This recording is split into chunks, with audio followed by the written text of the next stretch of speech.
أنا بقول الحق، أنا بتكلم في الصح، بس قلته من غير رحمة، من غير حكمة، من غير مراعاة للي قدامك، ومن غير ما اللي قدامك يطلبها أصلا. أنا أماني السعداني، وده بودكاست عادة وعبادة، مكان هادي بنحكي فيه عن الحاجات الصغيرة اللي بنعملها كل يوم، اللي ممكن تبان عادة لكنها لو اتعملت بنية صافية تبقى عبادة.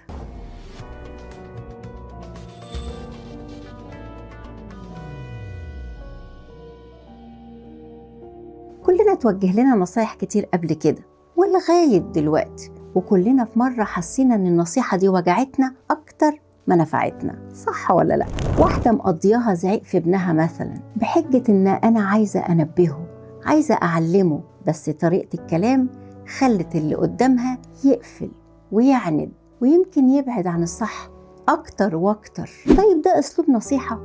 بصوا للنتيجة واحكموا انتوا. ربنا سبحانه وتعالى قال: ادعوا إلى سبيل ربك بالحكمة والموعظة الحسنة. يعني إيه؟ يعني مش أي كلمة تتقال تبقى نصيحة، والأمر بالمعروف مش بالصوت العالي والأسلوب الغليظ. في فرق كبير قوي بين واحد يقولك أنت غلطان، أنت إزاي مسامح نفسك، أنت مش ناوي تتغير بقى، وواحد تاني يقولك أنا بحبك وخايف عليك من قلبي وجاي أنبهك. الفرق بينهم مش في الكلام وبس، بس كمان في النية، واللي بتنعكس طبعا على طريقة الكلام. النصيحة مش تنظير، مش إنك تبقى واقف فوق والتاني تحت، مش إنك تحس إنك أحسن ولا إنك ما بتغلطش. النصيحة الصح ما تجيش إلا من واحد عارف ضعفه وعارف إن ربنا ستره مش مفضله. بس في نفس الوقت خليني أقول لك حاجة مهمة قوي، زي ما علينا ننصح علينا كمان نتعلم نسمع النصيحة. مش كل نصيحة هتعجبنا ومش كل كلمة هتيجي على مزاجنا، بس ساعات ربنا بيبعت لك رسالة على لسان حد من عباده حتى لو طريقته مش أحسن حاجة. قال الرسول عليه الصلاة والسلام: الدين النصيحة. يعني الدين مش بس صلاة وصيام، الدين كمان إزاي أقول الكلمة وإمتى أقولها والمين. الأمر بالمعروف يمكن يكون بسيط جدا، بس مش سهل أبدا.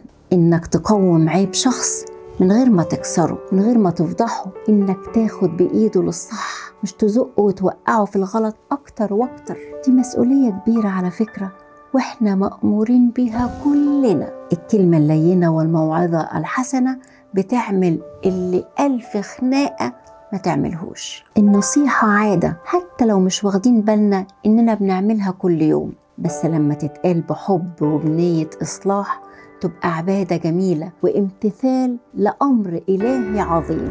في الحلقة الجاية من عادة وعبادة هنقرب من حاجة مهمة قوي، الدنيا جريت بينا لحد ما نسيناها، حاجة من كتر أهميتها وأثرها علينا ربنا ربطها بالبركة وطول العمر.